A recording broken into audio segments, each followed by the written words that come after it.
Bus driver হিচাপে পৰিচয় পোৱা এগৰাকী বিশেষ মহিলা। জীৱন যুঁজত হাৰ নমনা এছিয়াৰ প্ৰথমগৰাকী মহিলা বাছ ড্ৰাইভাৰৰ সংগ্ৰামে অনুপ্ৰেৰণা যোগাব প্ৰতিগৰাকী ব্যক্তিক। 14 বছৰ বয়সতে বাছৰ ষ্টিয়াৰিং চম্ভালিছিল মহিলাগৰাকীয়ে। পৰিয়াল চলোৱাৰ গধুৰ দায়িত্ব বুজি চলাবলৈ লৈছিল বাছ। জীৱনৰ কঠিন সময় পাৰ কৰিবলৈ পৰিস্থিতিৰ আহ্বান মৰ্মে মানুহক কেনেকুৱা পৰ্যায়লৈ লৈ যাব পাৰে তাৰে এক উপযুক্ত উদাহৰণ এগৰাকী দুঃসাহসিক মহিলা।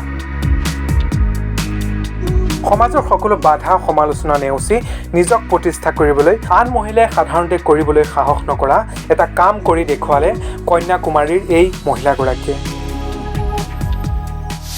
নাম তেওঁৰ বসন্ত কুমাৰী।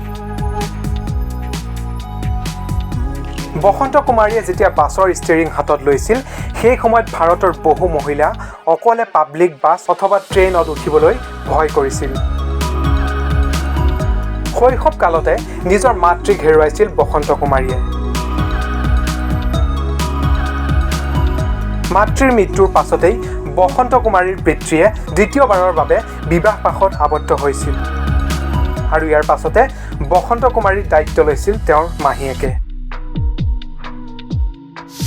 4টা সন্তান থকা এজন ব্যক্তিৰ সৈতে বিয়া কৰাই দিয়া হৈছিল বসন্ত কুমাৰীক। মাত্ৰ 19 বছৰ বয়সতে পূৰ্বে 4টা সন্তান থকা এজন ব্যক্তিলৈ বিয়া হোৱাৰ পাছত জীৱনটো কণ্টকময় হৈ পৰিছিল বসন্ত কুমাৰীৰ বাবে। বিভিন্ন আন্তঃগাঁথনি নিৰ্মাণৰ কামত জড়িত থকা স্বামীৰ আয় পৰিয়াল চলাবলৈ যথেষ্ট কম হোৱাৰ বাবে যিকোনো প্ৰকাৰে এটা চাকৰিৰ দৰকাৰ হৈছিল বসন্ত কুমাৰীক। কিন্তু এটা ভাল চাকৰি পাবলৈও কোনো ডিগ্ৰী হাতত নাছিল বসন্ত কুমাৰীৰ। ইয়াৰ পাছতেই বসন্ত কুমাৰীক বাছ ড্ৰাইভাৰৰ এটা পদৰ বাবে আবেদন কৰিবলৈ আহ্বান জনাইছিল কিছু লোকে,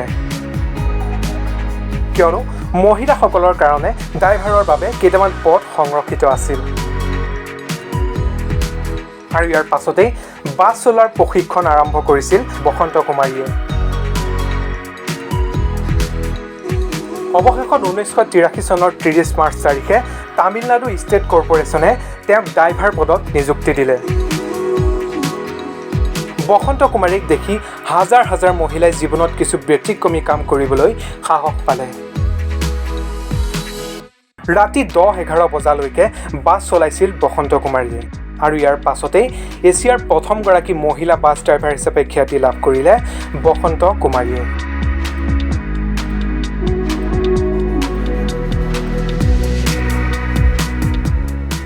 news desk report, 5th pillar.